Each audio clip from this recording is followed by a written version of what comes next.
Bing. Live. This is Literary Roadhouse. One short story once a week. I'm Gerald. I'm an ace. And I'm Rami. This week we have been reading The Sound of Thunder, written in 1952 by an old favourite here, Ray Bradbury. We are in the future, 2055, which actually isn't that far into our future, really. A man called Eccles is embarking on a safari adventure with a difference. He's going to travel back in time with two other hunters and two guides and shoot a dinosaur. But there are dire warnings. As time travelers from the future, they aren't allowed to kill or destroy any flora or fauna which could, over the years, affect the present day. But Eccles is a fool. He becomes a nuisance, doesn't follow the rules, and he gets sent back to the time machine, and the other hunters kill the dinosaur. After they've killed it, he's sent to collect the bullets from the dead dino's body. But because you're not allowed to leave anything from the future, he comes back with the bullets, and in doing so, kills a butterfly. And when they return to their present day, suddenly everything has changed. Yeah. Did he kill the butterfly on his way to get the bullets? I thought it was on his way running back to the time machine when he wet his pants. Don't split hairs. That just... No. It matters because it was Travis who was like, "Oh, you got mud on your boots." So then he's like, "I'm going to shoot you right now." And then L'Esperance was like, "No, that's too much." He's like, "All right, go over there and retrieve the bullets." Like that was part of the punishment. Yeah. Because I think normally they would do it. But yeah, I think that was why. Anyway, just from your summary, there's already things we disagree on a little bit. Not that. Our view of Eccles. Our view of Eccles is different. Okay. Yes. So, overall impressions. What did you think of the story, Ram, or you? Or it doesn't matter. I was gonna go with Ram because he hasn't spoken. Go on. Yeah, I liked it. I think it's a pretty classic butterfly effect story. Yeah, it was good. Classic. I enjoyed it a lot, actually. I enjoyed it more the second time round, and so that's why I put the written in 1952 in the introduction, because it's kind of easy to forget it was written back then. It feels like a modern story, and when it says is they're traveling back from 2055, and you think, well, that's only 30 years or so from now. It was 100 years from when he wrote it, so. Yeah, we haven't got flying cars yet, so that's not good. Yeah. Yeah, I really like the story. I thought it made me I had a hard time reading all the way through because I kept immediately researching things. I was like, wait a minute, really? Already? Actually, one of the things I even researched is 2054 an election year? It's not, it's 52. Really? They changed the rules, though. Have I frozen? Oh, what? So, yeah, I really like the story, and the more research I did on it, the more I was just like, wow. Just the way that Bradbury seems to always be ahead of his time in a very accessible way. Yeah. And like Bradbury's other stories, and we've read two others on the show, we've read The Veldt and The Crowd, the story is hyper-focused on themes. So if you listen to our discussion on The Crowd, we're like, there isn't much character development because it's all about the theme and the story that he's trying to do right now, right? That's always his thing. So what is this story about? Rami already sort of started talking about the butterfly effect. Can you elaborate on that a little bit? Did Rami freeze? Yeah, possibly. A little bit, yeah. Okay, so yeah, I think you're unstuck now. Yeah, it's a bit jerky. Oh dear. Rami, do you want to lower your bandwidth in the Hangout settings?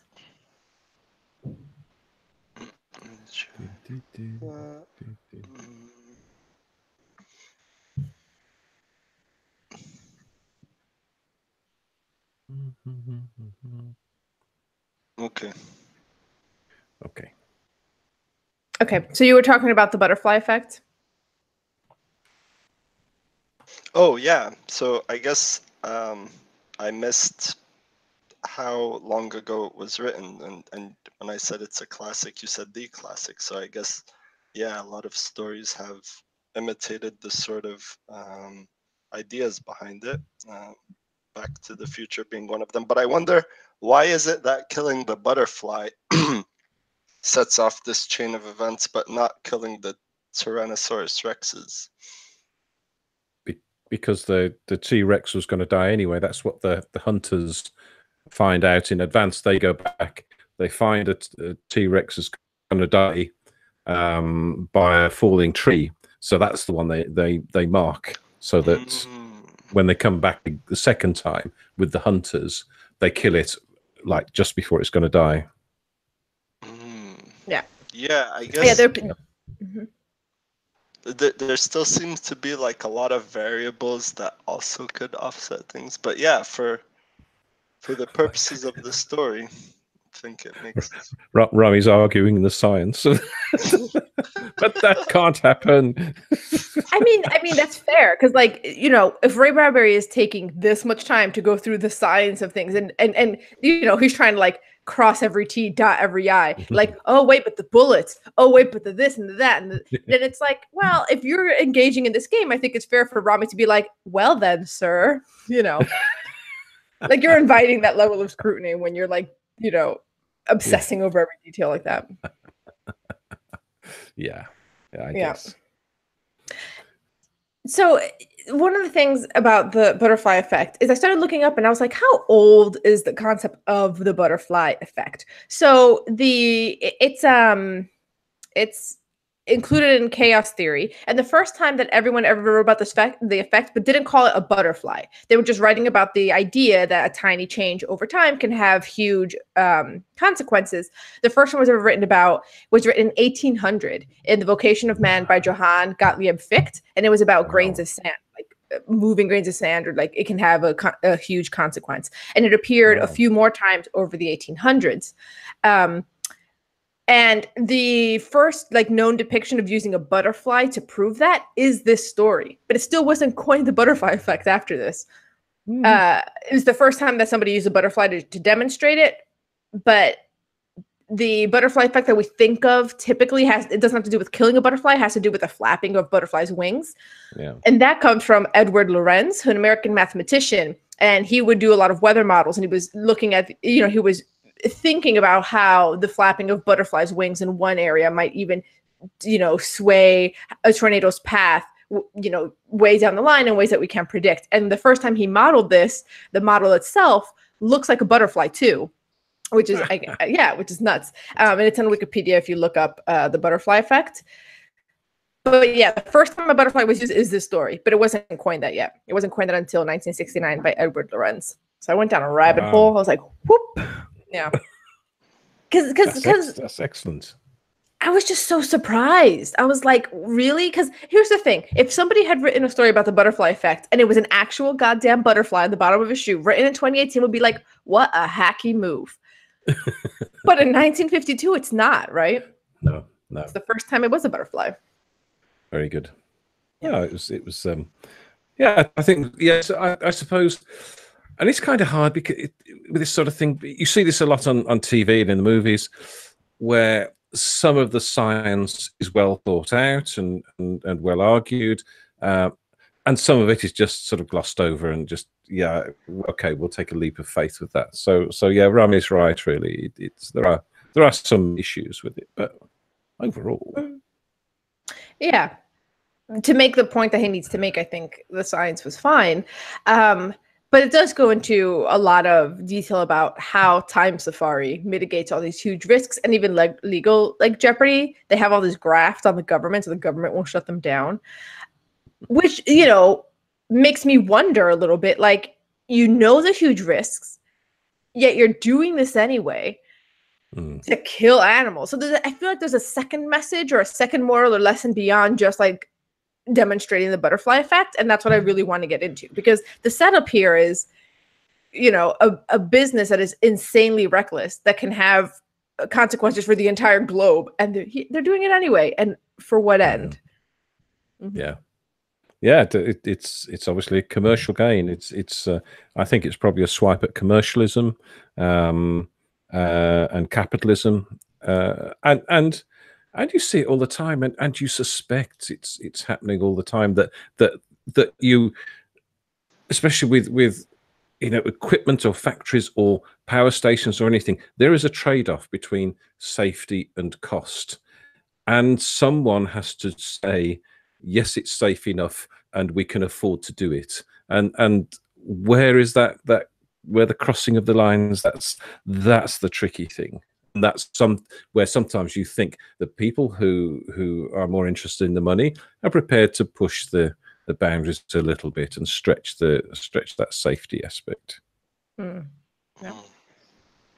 And I think you're right. Part of it is the consumerism, capitalism part. And I think another part is just the classic man versus nature. It's like, I wasn't around at the time of the dinosaurs, but if I was, I could have killed a T-Rex. Like, really? Like, it's that sort of like dominance. Even for a time when you weren't even there, you want to just go back. Man, there were no humans on the planet, but we're going to go there. We're going to shoot things, right?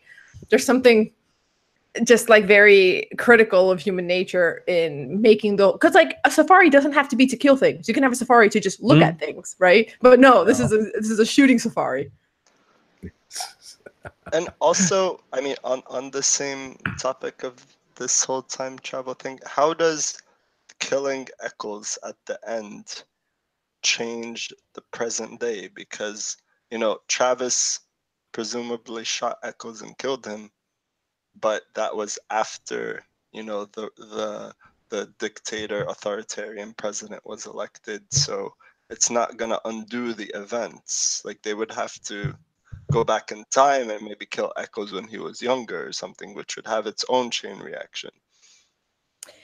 I mean, I don't think it's about fixing the timeline at all. I think he's just pissed. He's pissed that Eccles messed up and he's killing him. And is it really surprising that a man who runs a safari where you go and you kill big game, his reaction to a problem is shoot it? Like, Which go ahead. Yeah, I also wonder whether it's also an indication of how things have changed, because when they were back in time, he sort of raised his gun and the other guy said no, don't shoot him, but now they're back in this time and things are different, and we're under an authoritarian, cruel leader. Strange, isn't it? And maybe Travis has changed too. Maybe he's now different. Would that apply though? Because he's been back in time and is now just being plonked in a different time. I think he's the kind of man who would have killed Eccles in those circumstances, no matter what timeline. Yeah. But I think all those men ended up in a timeline that was inevitable for them anyway. You know what I mean? Like, these are, the way that I see it, like very brutish men who want to, because they're asserting their dominance over nature, not just in their ability to kill big game, but also in their ability to outfox time and the way that that things develop. Like, oh, but we have this path, and oh, we're going to do this, and we're wearing this oxygen mask so that we're not releasing our bacteria into the air. So it's that insistence of we have it all under control, all of it. And when you have these guys who think that through force, through bluntness and brutishness, you're going to win over nature, it seems no surprise that they end up in a world that basically is of their making. Like, I think there's no way you could have avoided this for this particular group of people. Whether it's, like, to me, the worst actor here is Travis and L'Esperance, the people who run it. Like, yes, Eccles also has the bloodlust. Eccles is paying lots of money to do this. Eccles also has a brutish side of him that wants to dominate nature and be better than it. But at the end of the day, if not Eccles, it would have been someone else. Like, somebody at some point was going to alter things, and it was going to move in this. Like, that's the way that I see it. Is it's just like, in the end, Travis kills Eccles, and it's like, Travis, you're the bigger sinner here, in my eyes. Like, yes, Eccles fucks up, and Eccles also wanted these bad things, but you've been enabling this for people like Eccles for a while. This was always going to happen. And doesn't that just show that the only thing you can't control is human nature? And you can't control what people do. You can insist on this, insist on that, but how they behave is up to them. Yeah, I feel like they ended up exactly where, one, they deserve, And 2, they were always going to end up there. Yeah. If not Eccles, then someone else. Then someone else, yeah, at some point. Yeah. And Travis always knew that, like on some level. Like, did he really think? It's kind of like, building a dam and thinking there's never going to be a time where the river's going to overflow, and then it always does, right? There's always going to be some biblical rain that does it. Yeah. Yeah. Yeah. And it's like over here, because there's apparently there's a shortage of building land, and although only 8% of the country has buildings on it, but anyway, but they're building houses in floodplains.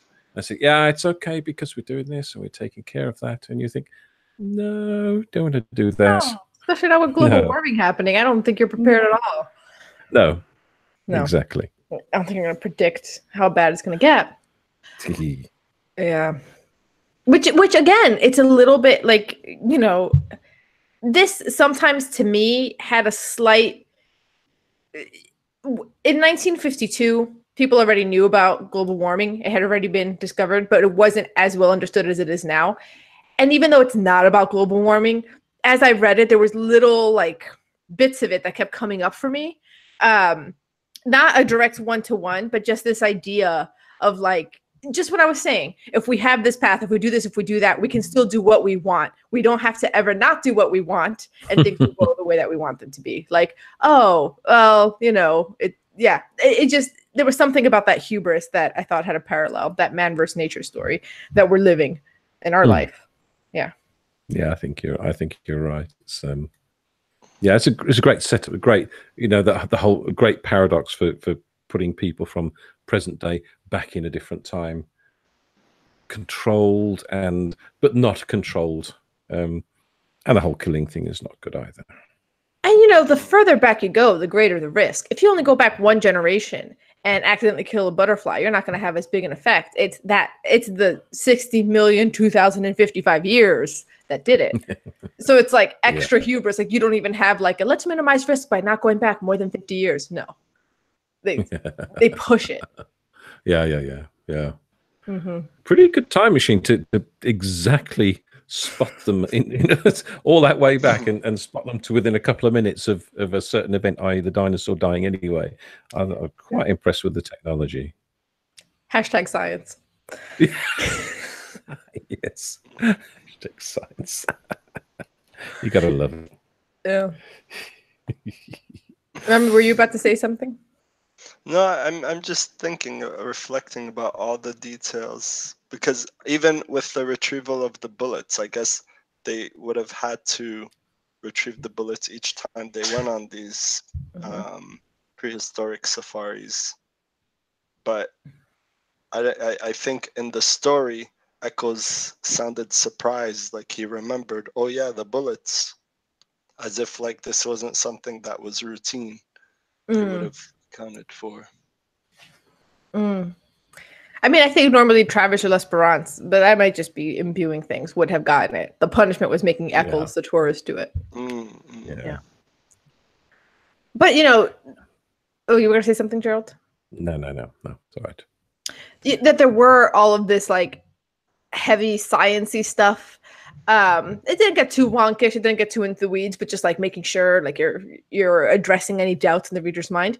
And yet, sometimes when a science is that heavily sciencey, when a story is that sciencey, I was surprised to find so many references to like Christ, Moses, Adam, biblical moments throughout history. As they go back in time, he's not hitting cultural things. He's not like, oh, the moon landing, oh, the discovery of the new continent. He's like, here we are before Christ. Here we are at a time before Moses was even born. A lot of those references, as they were going back in time, were religious, which actually surprised me. So yeah, did you guys notice that? Did it stick out for you or not really? No, it's kind of funny that I was surprised when I saw the question about sort of religious messages or religious references, because I thought, well, I just took the Moses thing. Christ and Moses was part of, the pyramids, and Alexander, Caesar, Napoleon, Hitler. None of them exist. So it didn't stand out for me at all. Interesting. Yeah, same here. I think the first time it brought me up short was just in talking about why candidate Keith or President Keith of the first half of the story is better than Deutscher, and it's because Deutscher is, anti so many things, and the first one he lists is anti-Christ. I was like, that's the first time I was like, why is this like, okay, all right. So that's one of the parts where I stopped and did some research. I was like, was Ray Bradbury like really religious? So there's a CNN article about Ray Bradbury when he turned 90. So you did your research. Yes, in 2010. And part of the article talks about his faith, and it's both things that Bradbury had said and like biographers and people that know him have said. And it's how so they're saying that this happens a lot in a lot of his stories. So in 1949, he wrote a story called The Man, that's a rocket crew landing on Mars, and their thunder is taken away from them by a Christ-like figure who arrived only hours earlier. Christ is just there on the moon. Oh, Mars, on Mars. And that allusions to Christianity are common in Bradbury's stories, but he doesn't define himself as a Christian. He just considers Jesus a wise prophet like Buddha or Confucius, but he tends to think in very Christian ways. And Bradbury had said that Jesus is a remarkable person. He was on his way to becoming Christ, and he made it.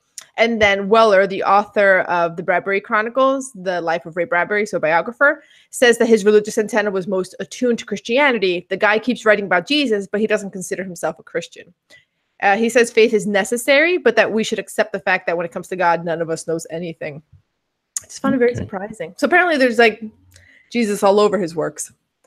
Yeah, but not in a preachy way. It just almost as a cultural reference. Yeah, but you can pick so many things to be a cultural reference, and you would think as a sciencey person, your cultural reference points would be sciencey. Like that's why I was like, why is it this? Yeah, things being discovered and things being invented and back in time. Yeah, it was before the printing press, but no, it's before Moses went up the mountain. I'm like, what? Okay, cool, true. Okay, yeah. Very good. Yeah, because that's what you would think of when you're looking to place something in time. It's Moses going up the mountain is what we all think of. Right, like yeah, okay, yeah, or that when his big knock against one of the candidates was anti-Christ is surprising from a very sciencey person, right? Would it be surprising from a religious person? But it's like, yeah, maybe. It makes me want to read more of his stuff and just like find the Jesus everywhere. Find Jesus. He's on Mars. It's great. Where else? Where else does he appear? That's cool. Why wouldn't he? Yeah. So it sounds like Rami didn't find the science part of things very convincing. Well, yeah, but I mean, overall, I'm not one to, point out that detail and just kind of, take away from. So I think that part prevented the story from being a 6 for me, but overall, since it was kind of the progenitor of so many different adaptations of the same themes and so on, I think it has a special place in the short story canon. Yeah, what one thing that upset me with, and this I don't know how we could have done it better or whether we should have done it better, but a sort of huge info dump when Travis is telling Eccles about why he's got to be careful about not bringing anything back from the past and why and Eccles just, so what, why is that then? Why? And you just think maybe at the time maybe it's people wouldn't understand, but you would imagine if you're going to do this thing, they would say, in the brochure, they'd say, but be careful, don't bring anything back.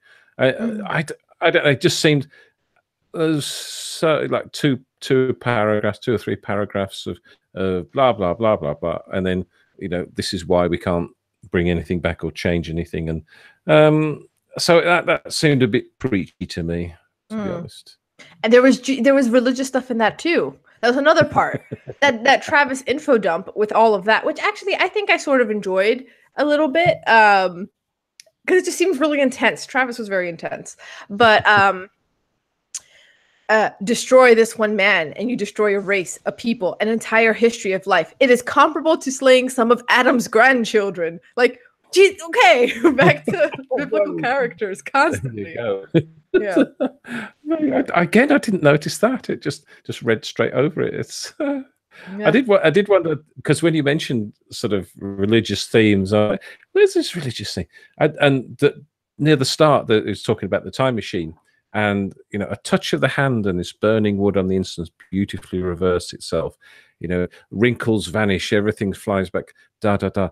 It's like healing. It's like a touch of the hand heals everything. And I thought that was a bit strange. It's why would it be a touch of a hand? You'd the press of a button or something, or a twiddle of a knob. But Yeah. a touch of a hand cures all ills. Okay. Yeah.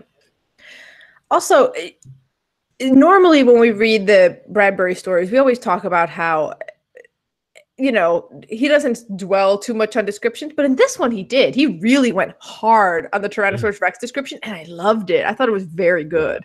Did you guys love the description as much as I did? Yeah, it was, some of it was fantastic. It's and yeah, the description of the dinosaur, the Tyrannosaurus Rex, was fantastic. And when it died, it was beautifully described. Very unusual for him. Right? That's like, what just hit him for this? When he describes the dimpled reptilian skin as like chainmail on a warrior, I was like, that is so cool. Like, that is such a great comparison. It was great. Yeah. And the bit about the time travel itself was pretty good for him, and the journey. It was a really good all round story. Yeah. I felt like this is like definitely, because we've read 2 other short stories by Ray Bradbury on the show, like I mentioned.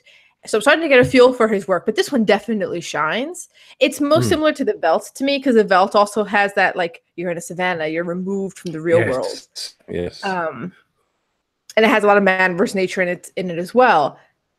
But this one just went hard on like so many things. Like, just the descriptions were wonderful. The sciencey, the sci-fi part of it was like really cool. Even like just the path, the way it's described as like hovering a few inches above blades of grass. Like, it was just yeah. It was very visual. Yeah. Saw it. It really struck home to me. Rami, how does this one compare for you against the other stories you've read by Ray Bradbury? Remind me what those were. I don't remember if you were here for the Veldt. The Veldt was one of our earlier stories. No. So the Veldt, it was like so long ago, but the kids, it's like a rich family, and the playroom, you can like create any kind of atmosphere that you want. So it's kind of like virtual reality type thing, or like a simulated reality. And they keep making a savannah, and then they become lions while they're in there, and they eat their parents. Wait, what was the one with What was the one with the hanging children? The hanging children. Oh, yes. Can't remember it. Yeah, that was the That Semplica Girl. Yes. No. Semplica That was Styles, yeah. the Semplica Girl Diaries by or was that Saunders? George Saunders. Oh, yeah, I confused them. Yeah, that's probably still one of my favorites of all time. So that was nuts. This story I really enjoyed a lot. Again, going back to how it launched this entire kind of futuristic sci-fi genre, I think. And how do you think it compares to The Crowd, which we read for Halloween? Better. Right? Yeah. I like it a lot more too. It's really good. And I think it's spookier. Yeah, I think the crowd, an interesting idea, and a little bit sort of unearthly, or a bit sort of a little bit spooky. But this was like real life, but moved into a domain that's quite scary and quite unpleasant. Yeah, I really like this. If any of our listeners are listening to this and haven't read the story, well, we spoiled a lot of it for you, but please go read it. It's still good. Like, especially if you want to be an aspiring writer, the description of the Tyrannosaurus Rex, again, I was just so like, wow. Yeah. No, it's very good. He did well. Are you ready for ratings? Yeah, I think so. Yeah. Anything else to add, or? Just looking through my notes now. Yeah, it's kind of strange when he finds the butterfly in the mud on his boot. He says, "Can't we take it back and make it alive again?" No. Yeah. That's yeah. Yeah. Okay. Quite well done. Yeah, it's good. Good. And the thing is, Eccles is a fool, but to me, he's being overly blamed right now. Got my eye on you, Travis. Oh. I mean, Travis. that is another good point, though. Why couldn't they just go back a minute before that happened, since they could go back so accurately? There was something about how you couldn't interact with your own timeline that you had gone through, which is why I remember he was like, we were going back in time. You guys feel that bump? That was us hopping over ourselves, moving back forward in time. So they already did something about that, like the whole paradox thing. So that the universe makes it so that whatever you already touched, you skip it. Yeah. Yeah. Which again, hashtag science. Yeah. Because he said so. That's why. Yeah. I believe it. Mm-hmm. Awesome. Okay, so ratings, Gerald? Yeah. For me, the big sort of slightly clumsy info dump stopped it being a terrific score, but 5.5 still a good score. Okay, Rami? You go. I'm giving it a 6. No info dump bothered me. I had a great time with this story. Mm-hmm. Wow. Yeah. Yep. 5.5. Sure. And 5. Yay. Okay. So this week there is no game because next week we're welcoming a guest and reading the recommendation. Author Lily Danziger has suggested that we read The Adulterous Woman by Albert Camus. Very excited. From title Camus. and author alone. Fantastic. Yep. We've not read any Camus on here before, have we? No. It'll be good. Right. But before you go, stay on the literary discussion path. Follow the internet beam to our Facebook group for friends, Literary Roadhouse readers, or Twitter @LitRoadhouse, or our website, literaryroadhouse.com. Also, did you know podcast reviews have a butterfly effect on our success? It's true. If you leave a review wherever you get your podcast, you boost our ranking and make it more likely others will discover us. By the way, we have a book safari. We call it the Literary Roadhouse Book Club. We pre-select books for you to slay every month, then publish a deep discussion to enrich your book safari experience. However, unlike Time Safari, our book safari is free and supported by generous donations of listeners like you. Support us at patreon.com/literary roadhouse. Every bit helps. And as always, share this podcast with the trigger-happy safari man playing God in your life. Until next time, read a good story.